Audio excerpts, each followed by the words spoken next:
बिस्मिल्लाहिर्रहमानिर्रहीम। अस्सलाम वालेकुम। मुल्तानी ज़ैकी चैनल में वेलकम। जहाँ रहें खुश रहें आबाद रहें, चैनल देखते रहें सीखते जाएं। आज मैं आपको बताने लगी हूँ कांजी की रेसिपी, जो बहुत मज़ेदार होती है। कोई कोई इसको बनाता है और ये पेट के हर अमराज के लिए बहुत मुफीद है और ये सब्जियों का एक अनमोल तोहफा है। इसको सुगार भी कह सकते हैं। इसके लिए हमें चाहिए होंगे सबसे पहले 1 किलो गाजरें और 2 अदद मैंने लिए हैं चुकंदर, 1 चम्मच सिर्फ मिर्च भर के, 1 चम्मच राई, इसको मैंने पीस लिया है और 8 चम्मच मैंने लिया है नमक। के लिए हमें चाहिए होगी मट्टी की चाटी। इसी में ये बनती है और बहुत अच्छी बनती है।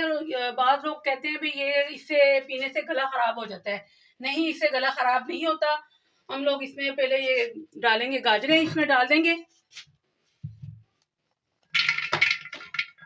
गाजरें डाल दिए। गाजरें पहले इसमें डलती होती है काली, लेकिन वो आजकल तो मिल ही नहीं रही है, तो इसके लिए मैंने इसके कलर के लिए 2 चुकंदर डाले कटिंग करके।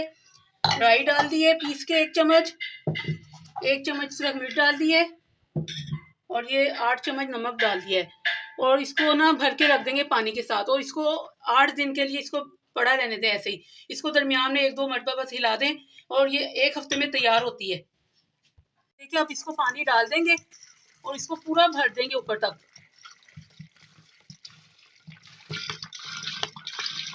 तो ये 8 दिन में तैयार होगी। दरमियान में 2 बार इसको हिलाना है। ये पेट के हर अमराज के लिए, जिगर के लिए और मैदे के लिए, हाजमे के लिए बहुत अच्छी है। जिन लोगों को इस अफादियत का पता है इसकी, वो लाजमी ये बनाते और पीते हैं। ये जो बनाई थी वो अब रेडी हो गई है। इसको पूरे 8 दिन लगे हैं और ये तैयार है। और इसका कलर देखिए कितना खूबसूरत है और ना ही इसमें खटास है, हर चीज़ लेवल पे है। बहुत ही मज़े की बनी हुई है। आप लोग भी बनाएं और मेरी हौसला अफजाई के लिए मुझे लाइक शेयर सब्सक्राइब करें। मिलते हैं अगली वीडियो में। अल्लाह हाफिज़।